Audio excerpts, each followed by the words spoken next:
Rachel, how are you today? Hey, Jim. I'm doing good. How are you doing? I am peachy keen. My apologies for being late. I was having a very difficult time getting off the last call. That's okay. It means it's a good one. That's what I found Uh, anyway. they're they're almost always good ones. I have to say that.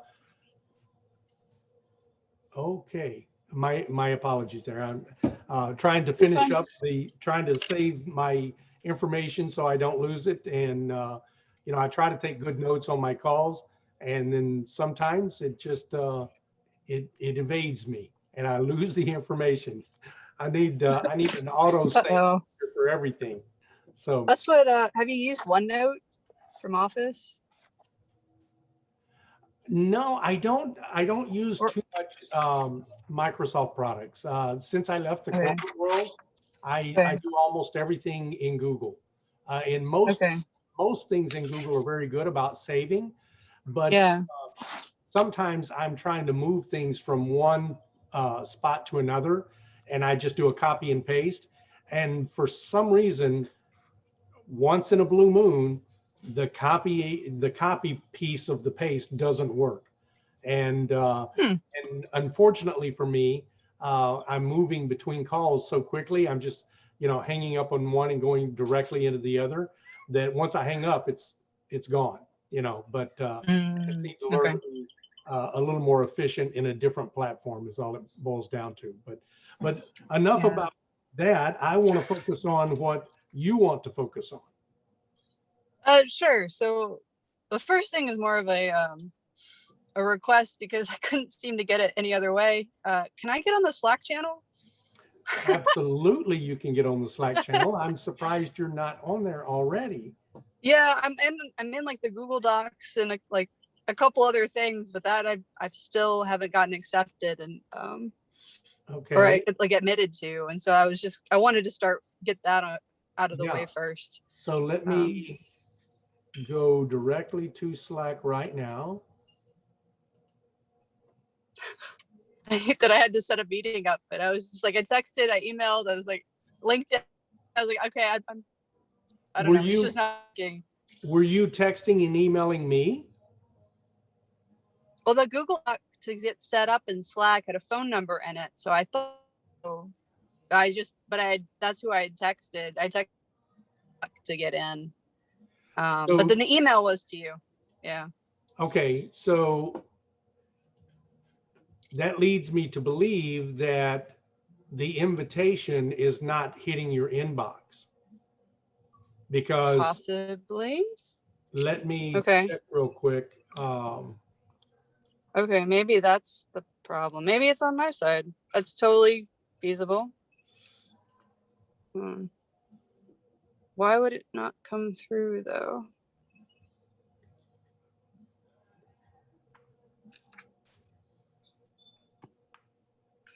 Okay, I'm showing. You are 100% right. That is on me. It is in my junk inbox. Okay, I cool. apologize. No, that's no problem. I'm Yeah, I'm that glad. is Yeah, absolutely on if me. we hadn't have talked about it, then we wouldn't have I would resolved never have found it. it. Right. So Yeah, yeah, thank my goodness. bad. Okay. No problem. If for any reason you have a problem like that, don't hesitate to just, it's I don't see multiple reminders I as thought it an issue. It's almost was I'm grateful for it. weird. It's easy for things to get lost. Yeah. Okay. Okay. I So feel bad now because I was like, I kept looking for it and I was like, I'm so frustrated because I've got other people talking to me about, oh, this is going on Slack and that's going on Slack. What do you see it yet? I was like, no, but that's on me. Okay. So that was thing one. Uh, so we talked last time like a bit about the GOB network and kind of what it's doing. Uh, and I was hoping, so I'm looking at a couple of different units, a couple of different properties, and I'm trying to figure out how to bring them down. So everything I've done up in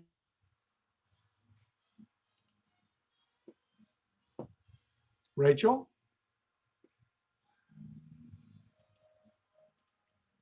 LOIs on. So, Rachel, hold on. Hmm? You froze for about 30 seconds there. Oh, So did I? I'm gonna Okay. hope that it was kind of like Netflix. It froze and I didn't miss anything and it just picked up. But you were Yeah. saying you're looking at some deals Yes. in your home market, and that Yes. you wanted to. I think you were about to say, can we talk strategy and figure out how to take them down? A little bit. Yeah. So I'm trying to figure out, I've got like one or two other people that are working with me on them. So I'm not so strong on the deal finding. Honestly, it's just not my favorite thing. So I'm leaning more on some other people to help me find some deals. And they've brought a couple to me that are interesting enough for me to say, okay, I want to go analyze it and see what we can do if we want to put in an offer or not. But because I've never taken something down with a partner, it's a new thing for me, and they're large enough, and the people that are bringing me the deals are still low on the capital side, we'll put it that way, that I know I'm going to have to bring on other people to bring it down.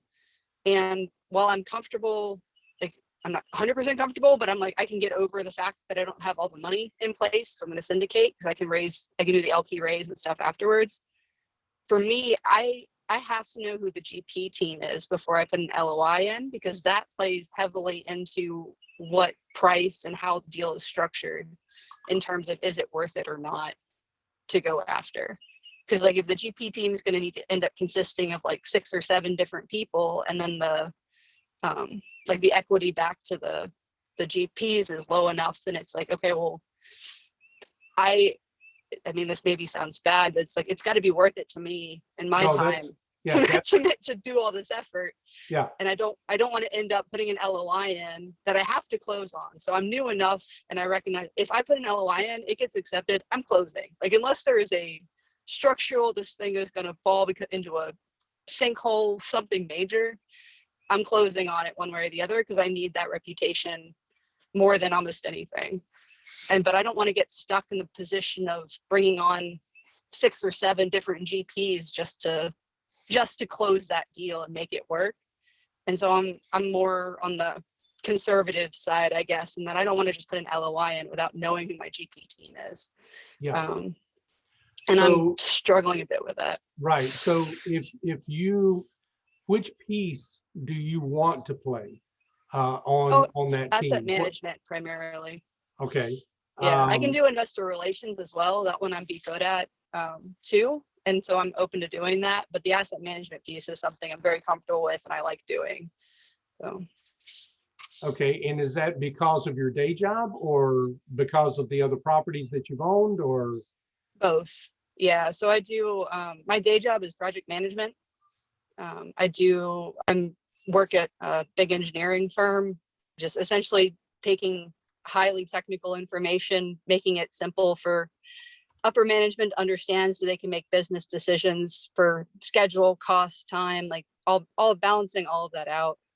And so combining that with what I've learned from self-managing properties for the past 4 or 5 years in this area is pretty easy for me to say, yeah, I've looked at up to 120 units, and it doesn't scare me at all. It's like, yeah, do this, and this. That's how we get the property manager in place. This is what we need to do. Here's how we would manage it throughout the timeline. Like, all of that doesn't scare me at all.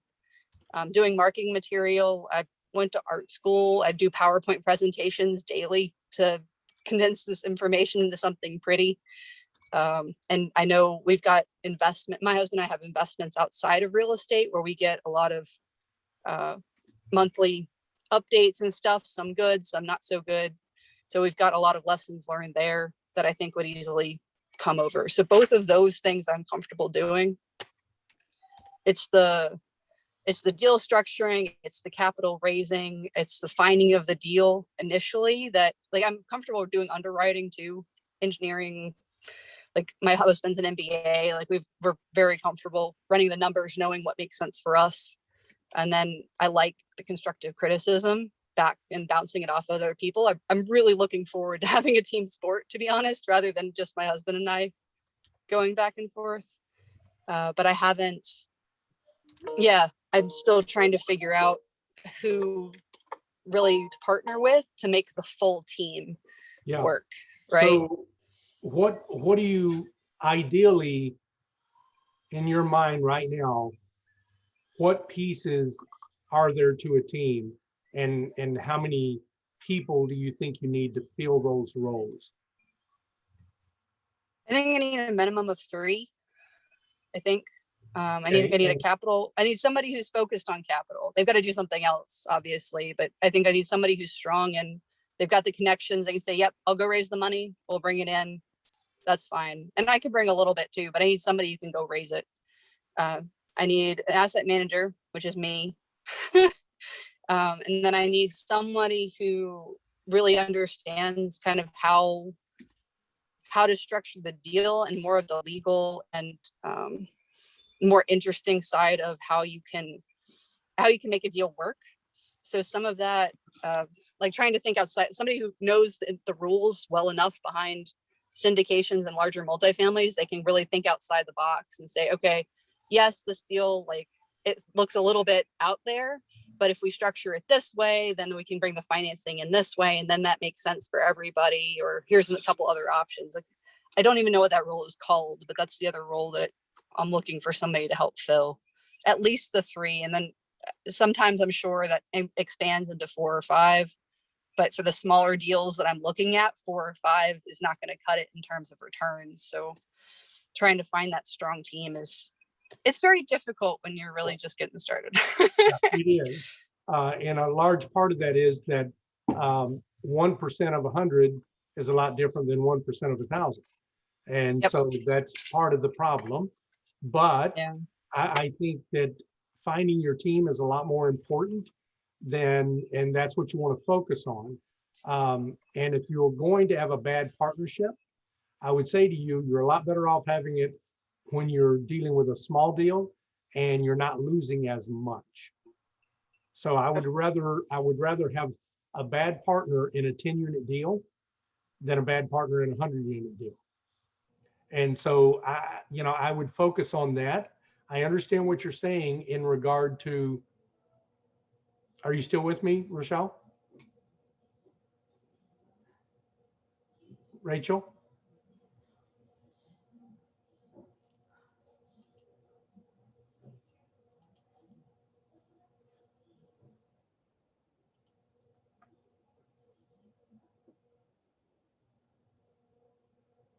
Hey, Racheal, if I were you, I would turn off my video. It seems Okay. like you're having some connection issues, and Yeah. the video Apologize takes for up the largest part of the bandwidth. Okay. So if you just turn off the video, hopefully that'll keep us from getting disconnected. Okay. So, That's not as much fun to look at, but but I would rather look at your name than get disconnected from you. that's fair. Okay. I'm sorry about that. That's okay. So anyway, I know it's important to not work for free and do this for what you feel like is not enough money, but you do need to get a little bit of experience.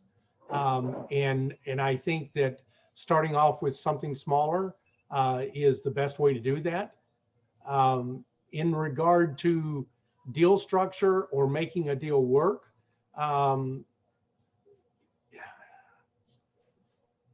I can think about that in a few different ways. So I think that if you can have someone on the team that has that capacity. You can also have someone on the team that's a good underwriter, um, and they can also be creative in saying, hey, look, I've underwritten so many deals, and I've looked at so many other pitch decks, and that's if you want to start to get creative, just look at as many pitch decks as you can, get on as many webinars as you can, and listen to how other people are being creative with trying to figure out how to make the deal work. Most of the financing is pretty straightforward. And if you're using normal agency debt, there's not a whole lot of creativity in the financing. There's not a whole lot of creativity in a lot of pieces, the moving pieces. Um, but if you're dealing with smaller deals, sometimes you can. I think the creativity can be in trying to figure out, is there a way to use hard money to take this deal down? Partnering with uh, potential private equity, if you can make those connections or have made those connections. But probably the most important piece is finding one or two bridge loan brokers that are aggressive in the market that you want to be on or in, and also are aggressive in the dollar amount that you're playing in at that moment. So when you're dealing in bridge debt under 5 million, it becomes a lot harder to find good bridge debt lenders. Okay. One of the places though that I've seen people have a lot of success is reaching out to, um,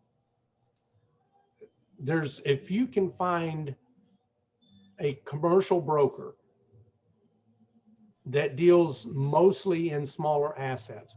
And the easiest way to do that is just to ask everyone that I possibly use LoopNet and find everything in the marketplace that's under 50 units and find Okay. out which broker is marketing those. Reach out to those brokers and find out, hey, how are most of these deals getting financed?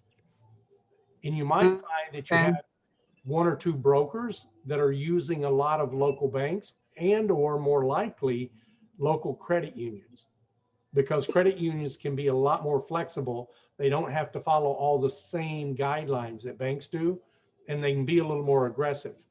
I would also Okay. say all the deals that you've done by yourself, if you've used, go back to every bank that you've used and start to have a discussion with them about how can you get uh, non-recourse debt to buy commercial property. Yeah, I had that conversation with them. That's a non-starter, at least the ones I talked to. Most They're banks it will they be. were open to, yeah, they were open to me like getting some bigger properties with them, but like the loan terms were not so great, and they did not want to do non-recourse at all. So, yeah, okay. But So that is a really good tip about looking for the smaller brokers, and then checking with them about how they most of those deals are getting financed. Is it in this area? So most banks are not going to want to have the non-recourse discussion. And I would then pivot with those banks and say, okay, if we're not going to talk about non-recourse, explain to me how you underwrite the largest commercial properties that are in your portfolio right now. So talk to me about what you have in your portfolio. Let's talk about a real deal Okay. and how that got underwritten. So you underwrote this deal for Mr. Jones.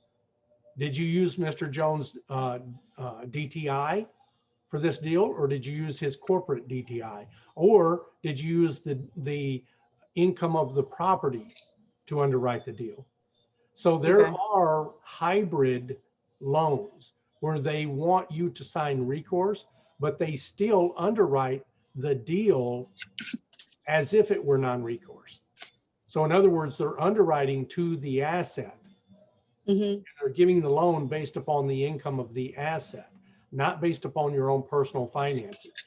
So if you can Okay. get that kind of recourse, that's Mm-hmm. still a possible yes to move forward. Okay. But I think that the fastest, easiest course is to find a broker who already has those relationships. So if you can find out who's financing most of these small deals and what brokers they're working with, I think that would be helpful. Okay. I'm writing this stuff down while you're talking. But And I'm happy to send you a copy of the recording if you okay. need to for note taking. But I do say that if you can keep your group small, in the long run, that's going to be easier for you to manage. Have you seen what kind of size groups have you seen succeed in a smaller unit space?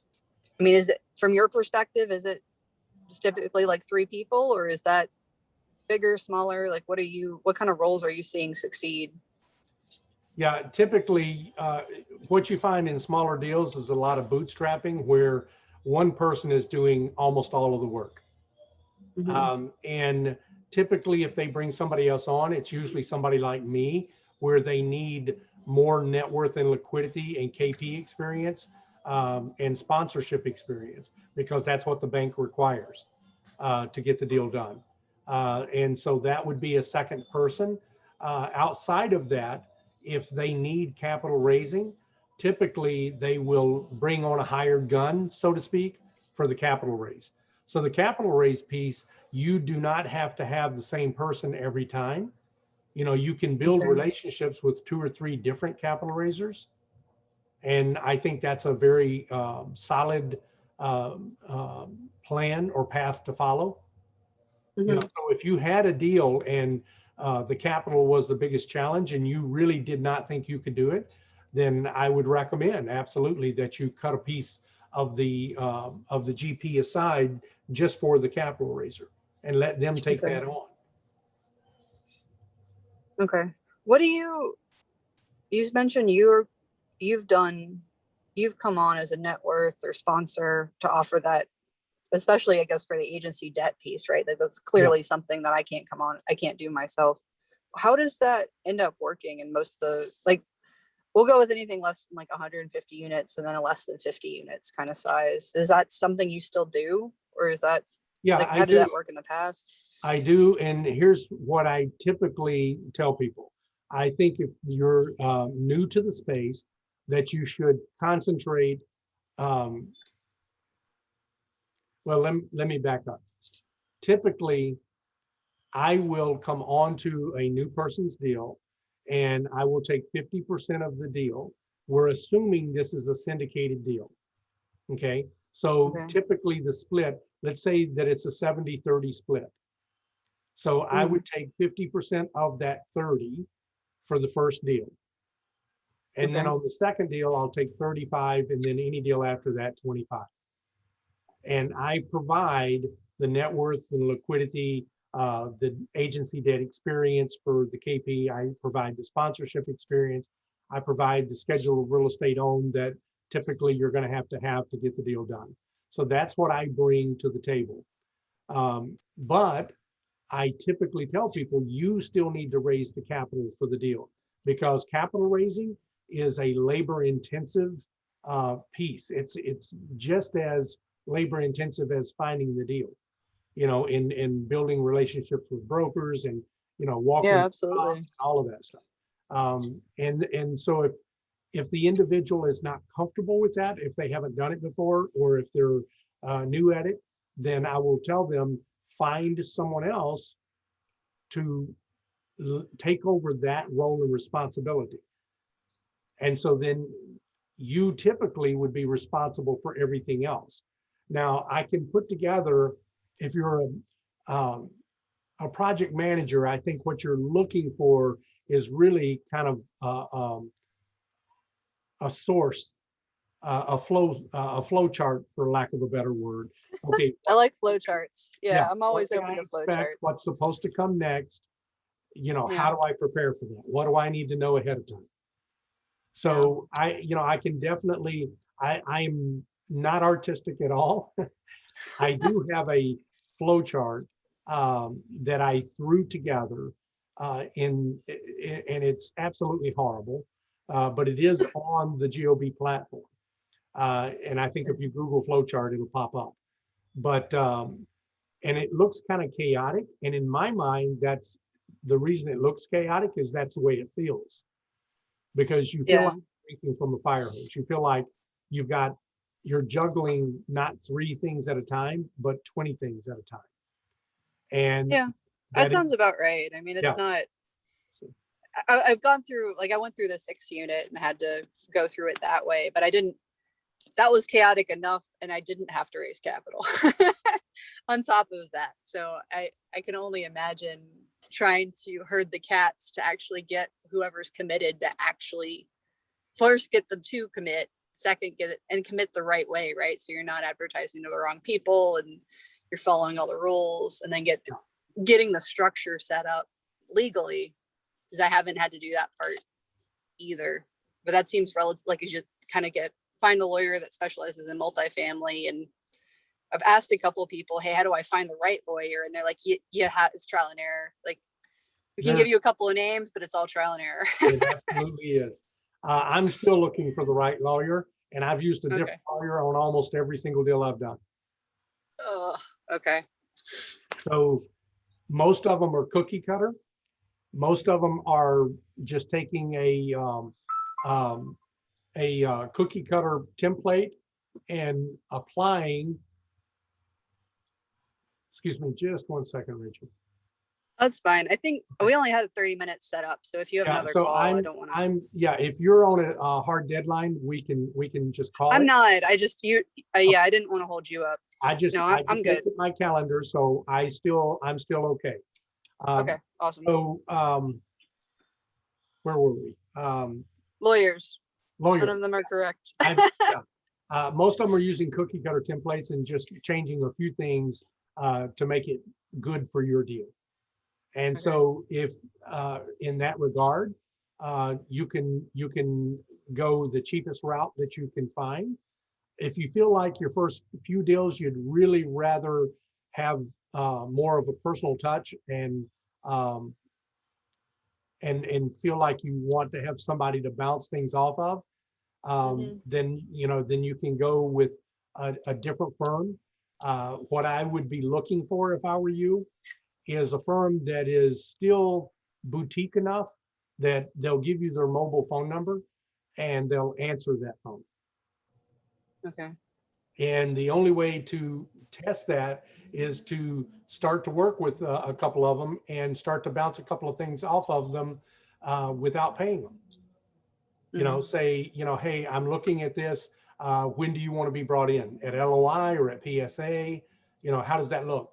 And if they, first off, say, are you still boutique enough that I can get in touch with you if I need an answer to something? I'm in a meeting and I need an answer right now. Yeah. Okay.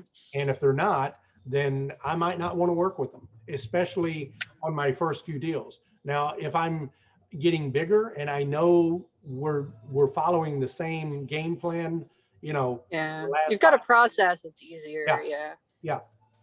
So it's the not knowing the process. I have 1,000 questions and I need somebody who's willing to answer those, and I don't want to pay you $1,000 an hour. Yeah. For every.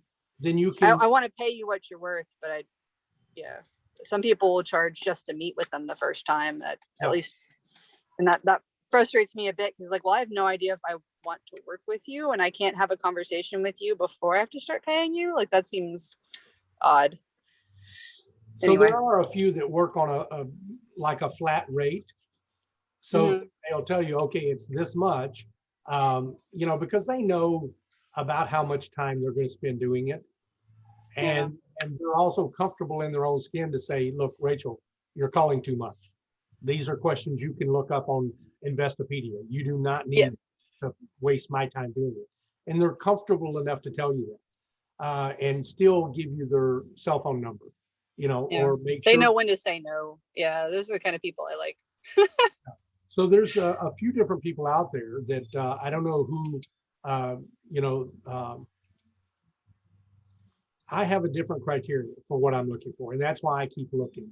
But I would say that of the people that I've worked with, the ones that seem to be the easiest to get in touch with, and that's going to be different for everyone. Some people have a different expectation of, if I call you, how soon do I need to get a call back? Yeah. And so, Kim Lisa Taylor will give you a call back, but it might not be within the first 24 hours. It might be 30 hours, 36 hours. But sometimes it might be in 3, but they like to do as much virtual as they can, as much through email as they can, to try to Yeah. keep things efficient. Um, the most interactive that I've had is probably with Mauricio Raul and his crew, or with um, Cindy Merlis and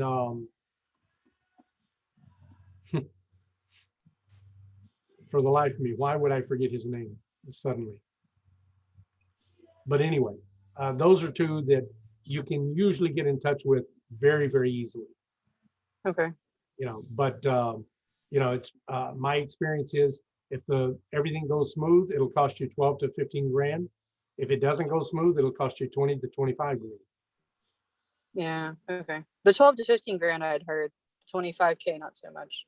Yeah, because people don't like to talk about the ones that didn't go right or were Yeah. challenging. Yeah. That's not as good of a story. There's Okay. also an SEC attorney. She's not she's not an attorney trying to make her name in a field that she doesn't have a specialty in, called Bootstrap Legal, and she's extremely cheap. But she's trying to use a lot of AI and chat bots and things like that. I would also say many of them have a social media presence, and you might get comfortable with a lot of your questions and process questions just by following them on social. Following them. Okay. That's a good point. Yeah, I hadn't actually started following the lawyers. I've looked up a few on like LinkedIn and stuff, but yeah. Okay. Um,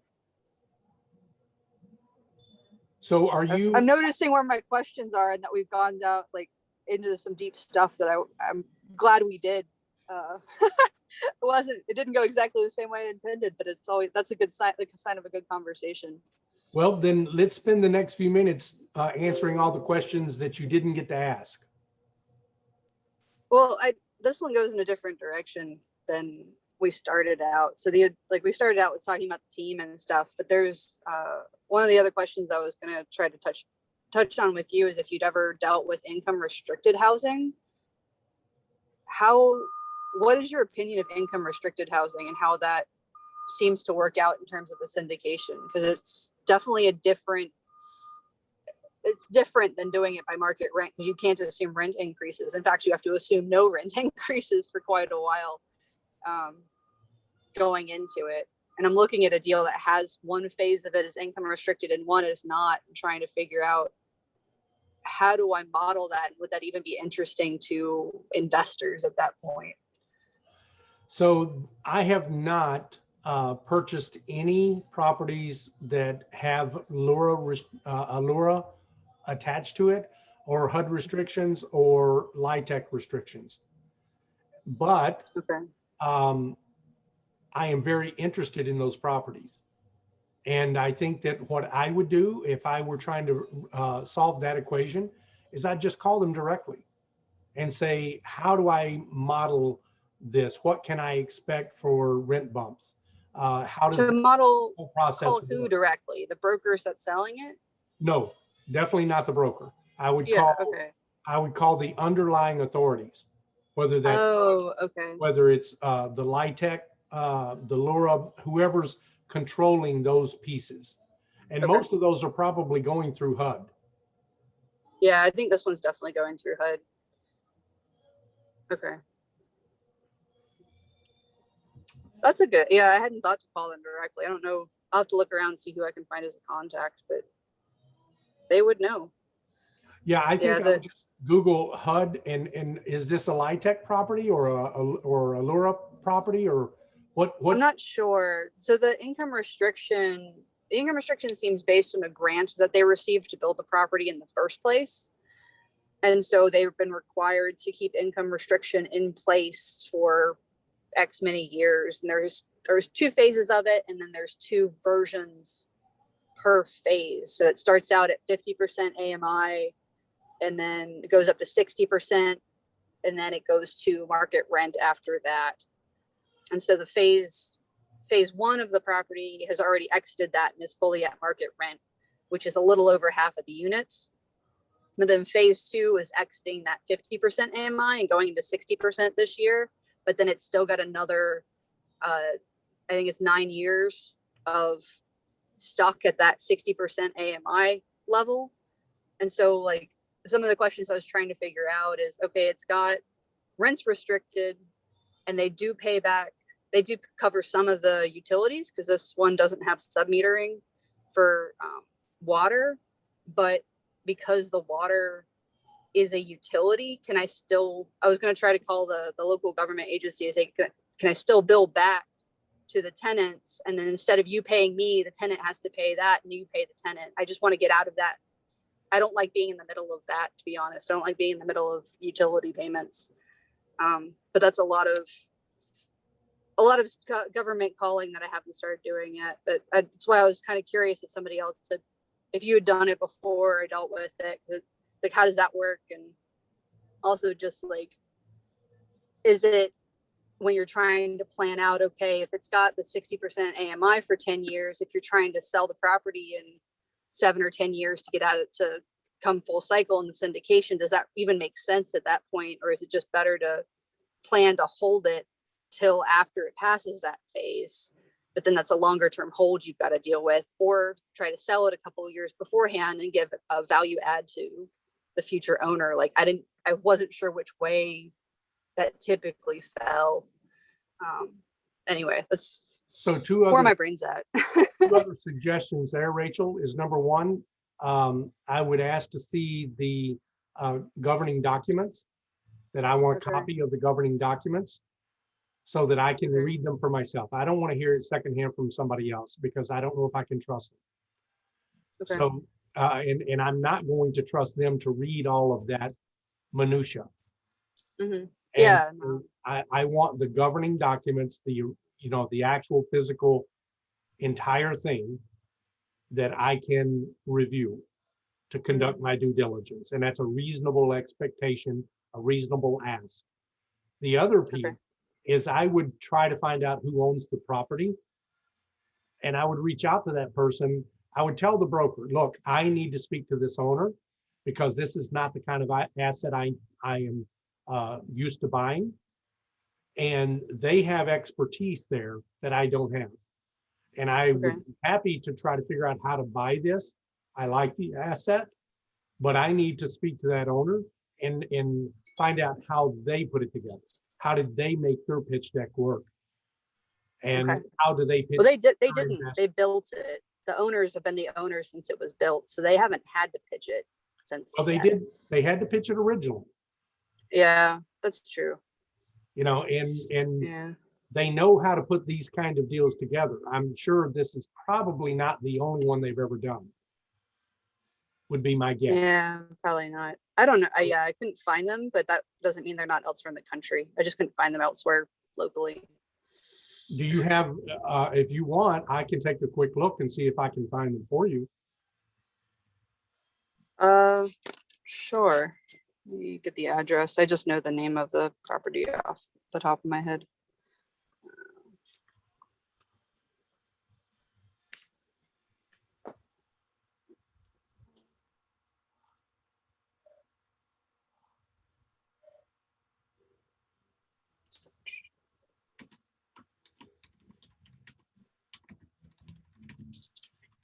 I'm just going to try Google.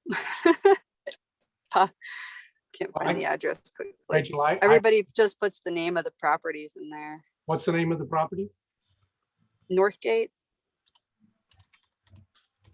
In what city? Bessemer City. Northgate Apartments. I mean, I found it like I did. Northgate Lane. Yeah, mine's coming up all Illinois. What city was it in again? Bessemer, Bessermer City. Okay, found it. Okay, right.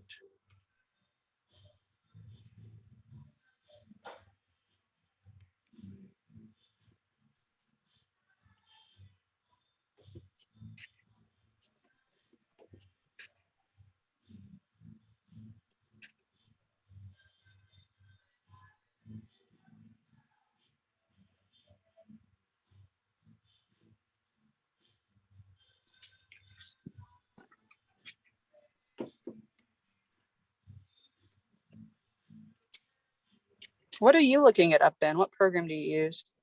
I'm looking on the GOB platform. I don't have a program. Is that in the Google Drive? Yep. Or not the Slack? No, and well, I'm actually one of our members. We have quite a few of our members are commercial realtors. Okay. And one of them, David Monroe, uploaded a bunch of files and is tried to identify every apartment building in every major MSA. So Oh, holy cow. Okay.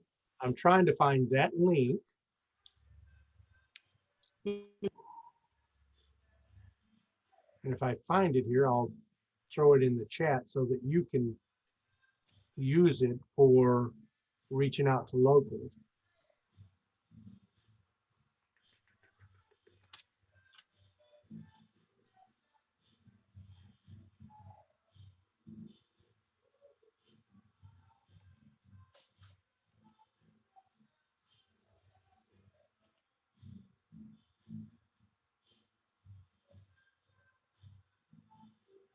What the heck is going on here? What? Something is wrong.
What's going wrong?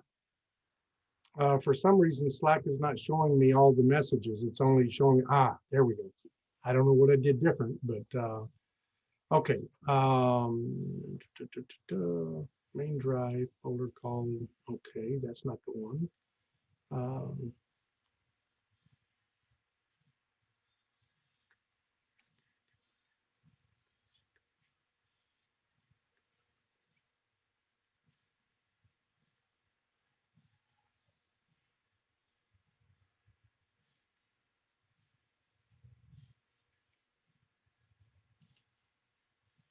Okay.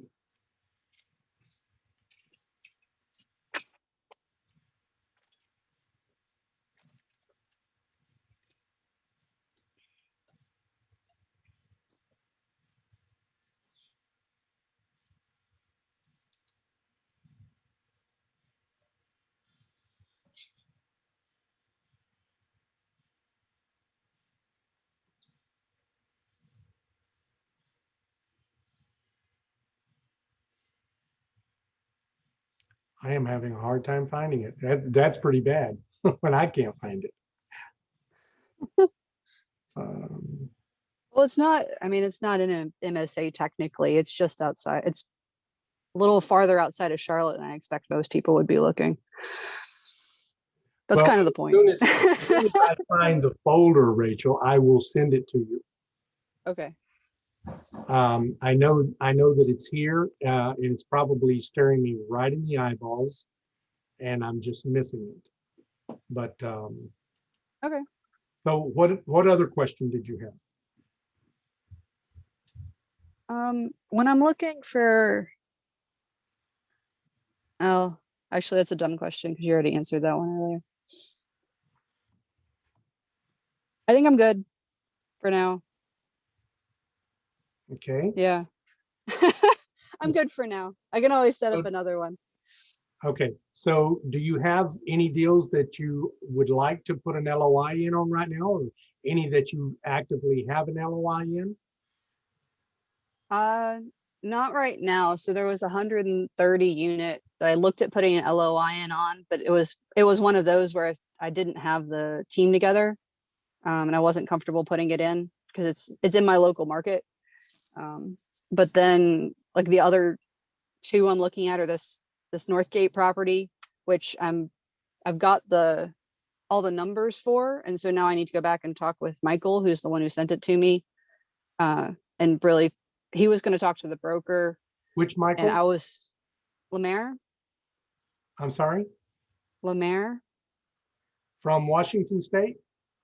yes, Okay, yeah. So he doesn't have the capital to bring, but he says he can raise it, and he's the one who sent the deal to me. So it sounds like we might be able to work well together. Like we seem to have a good pair in terms of what we're interested in doing. I just don't. I just need to talk with him to see what we want to do next. Did he get I sent him a list of like 15 questions to ask the broker, um, and one of the some of them, and then I need to call the government about this income restriction thing and really put the underwriting together before I can put an LOI in. And then there's an 11 unit I'm looking at, but that's just fresh. I'm still waiting to get all the T12s and stuff back on that one. That one's much, much smaller. Um, yeah, I've got a couple, but nothing with an LOI active right now. okay. So are the broker relationships something that you like to do, or something you don't, you would rather have somebody else do that piece? I'm okay with it. I'd rather have somebody else do it, but I'm okay with it. Okay, It's something that I'm like talking to the brokers. I'd rather talk to the property managers, I guess. I'd rather manage the property managers than work with the brokers and smooze, just to be upfront.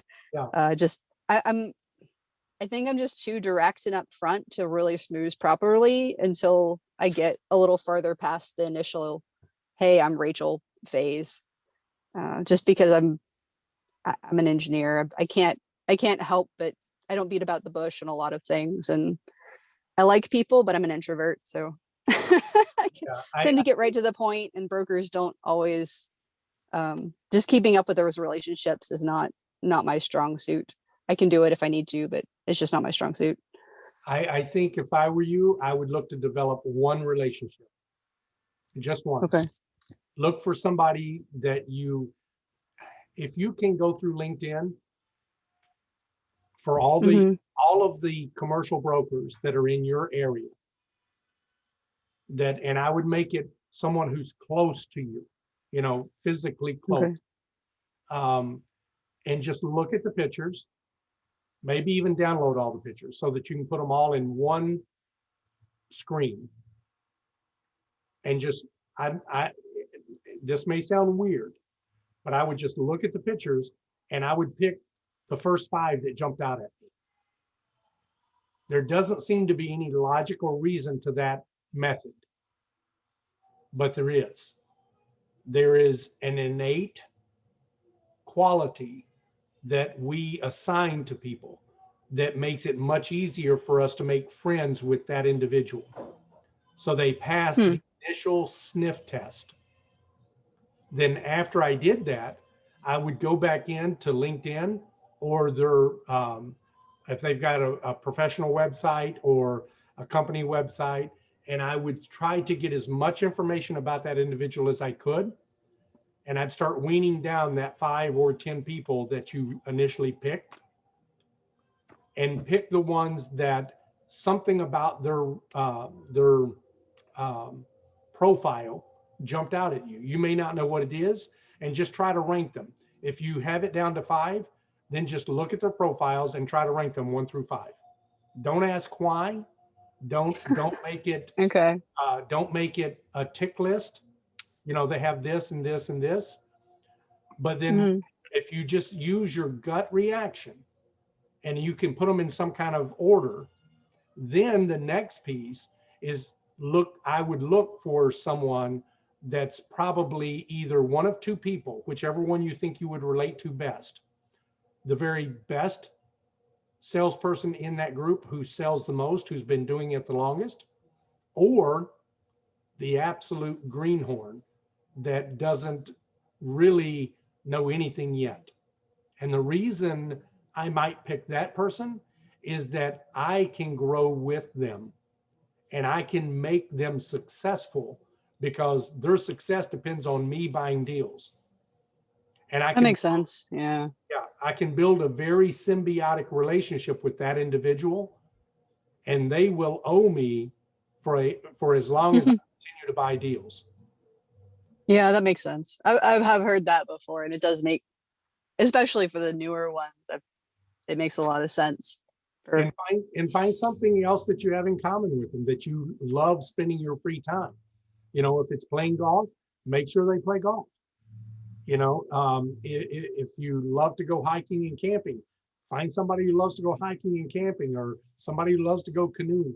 Find something else that you have in common where it will be easier for you to build a relationship because you both have that in common. okay. And just pick one and just start building that relationship. But don't ever throw the list away, because Hmm. once you are really, really, really, really comfortable and you know that's a solid relationship that's never going to go anywhere, then add one more to it. Okay. Don't try to the shotgun approach, you know, where you want to get to know everyone, because Hmm. you can't build real relationships like that. And it really is about a relationship, you know, even to the point, you know, if you can have a double date, them and their spouse and you and your spouse, you know, or attend each other's kids' recital, you know, whatever. Yeah. That's the level of relationship you would like to have, because they will and they can make you successful, and vice versa. Okay. That's good advice.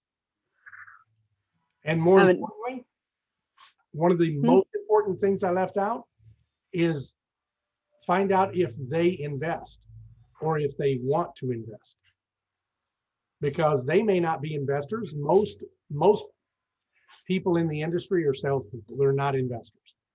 But if you can find one that says, absolutely, I'd love to invest, I just don't have any money. Hmm. Okay, would you be willing to put half your commission back into the deal? Ooh. Okay. So now, when they find a good deal, who do you think they're going to want to go to? Yeah, you've given them an extra, helping them with their goals that way. Yeah. They're not just building, they're not just getting a paycheck. Now they're building wealth, and they're building something that will last long beyond uh, whether or not they have that job. You know, they've got something that theoretically, you know, most of these we write a business plan based on 5 years. Hmm. Most of us have in the back of our mind, we are going to get that one trophy asset or a few trophy assets that we're going to hold forever. Hmm. And so you can help them build their wealth by partnering with them. And when you do that, try to find someone who does something. So by nature, they're going to be real good at relationships, right? Or else they'd be Yeah. in that position. So now you've got that piece of the puzzle handled. You can let them do all of that relationship stuff. Okay. You have to build one in order to get many. That makes sense. Uh, Okay. That I hadn't thought about it from that perspective. It was more trying to recently, past couple months, try to get to know as many people in various areas as I can, because I hadn't really built anything other than the ones I'd done directly for my current properties. I hadn't built anything out in terms of a network elsewhere. But you're right. If I can get, I mean, the goal is deep relationships. So why not pick one or two to really hone in on and try to build that before going over to everybody? And if you build one that works for a big enough firm that they have all of the tools, then guess what else you have? All the tools. Yeah. So when you need to Uh, know the owner, they punch it into CoStar and they tell you the owner. And they don't ask you, well, why do you need to know? Because they know why you need to know. You're trying to put yeah. deals Yeah. Okay, cool. I am gonna go do that. Okay. Look forward to our next call. Yeah, thank you so much, Jim. Thanks for the extra time too. I appreciate it. No problem. I love it. So, all right, Have- Rachel, good hunting. Thank you. Have a good one. You too. Bye.